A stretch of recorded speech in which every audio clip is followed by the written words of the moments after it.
간혹 부모의 이혼 과정에서 엄마, 아빠, 부모 모두가 서로 아이에 대한 친권 양육권을 주장하는 경우에 아이가 어느 정도 의사표시가 가능한 연령대인 초등학교 고학년 이상의 경우에는 법원에서 아이의 의사를 친권 양육자 지정에 반영하는 경우가 많다 보니 부모가 아이의 마음을 얻기 위해 아이의 눈치를 보는 경우가 있습니다. 그렇다 보면 소송 기간 중에는 아이가 잘못을 해도 야단을 치거나 아이에게 잔소리를 하는 것도 조심스러워지다 보니 아이의 훈육에 신경을 못 써서 아이가 버릇없는 행동을 하게 되는 경우가 있고, 또 이혼 과정에서 엄마 아빠가 다투는 것을 계속 보고 사춘기에 접어든 아이가 엇나가는 경우도 있는데, 이때 변호사 입장에서 어떻게 아이를 훈육하는 것이 좋을지 이야기해 보도록 하겠습니다. 버릇없는 아이 훈육하는 3가지 방법. 제가 육아 전문가는 아니지만 이혼 소송에서 친권 양육권 다툼 시 자녀 체벌과 관련하여 법적인 분쟁이 많이 발생하기 때문에 이러한 관점에서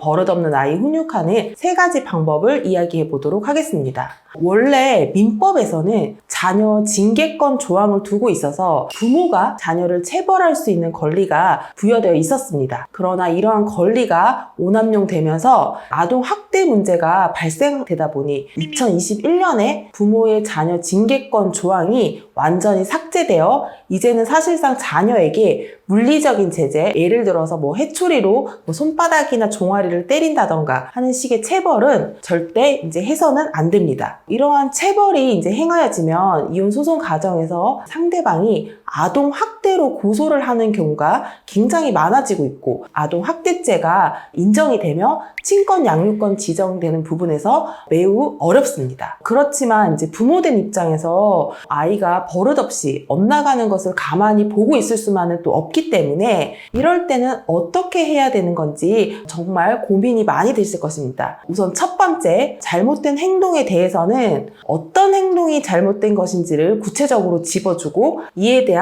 개선 방향 또한 구체적으로 짚어주되 앞으로 같은 잘못을 반복할 경우 어떠한 벌을 받을지 미리 아이와 사전에 정해두시는 것이 좋습니다. 예를 들어 아이가 핸드폰 게임에 치중한다면 하루에 2시간만 한다는 규칙을 정해두고 아이가 잘못된 행동을 하면 이 게임 시간을 줄이는 식으로 사전에 미리 훈육 방법을 정해두고 아이가 잘못된 행동을 하게 되면 사전에 정해둔 이 훈육 방법대로 게임 시간을 줄이는 식으로 훈육을 하는 것도 방법이 될 수 있습니다. 두 번째, 평소 아이와 대화나 소통이 없는 경우에는 아이를 훈육하더라도 서로 감정이 더 상할 수가 있기 때문에 평소에도 아이와 대화 소통을 많이 해서 이 잘못된 행동에 대해 훈육을 하더라도 그 당시에는 엄마 아빠 잔소리가 듣기 싫을 수는 있겠지만 아이가 내심으로는 엄마 아빠가 나를 싫어해서 저런 말을 하는 게 아니라 나를 사랑해서 저렇게 얘기하는구나 이렇게 받아들일 수가 있도록 평소 아이에게 애정 표현을 많이 하고 상호 교감을 많이 하시는 것이 좋습니다.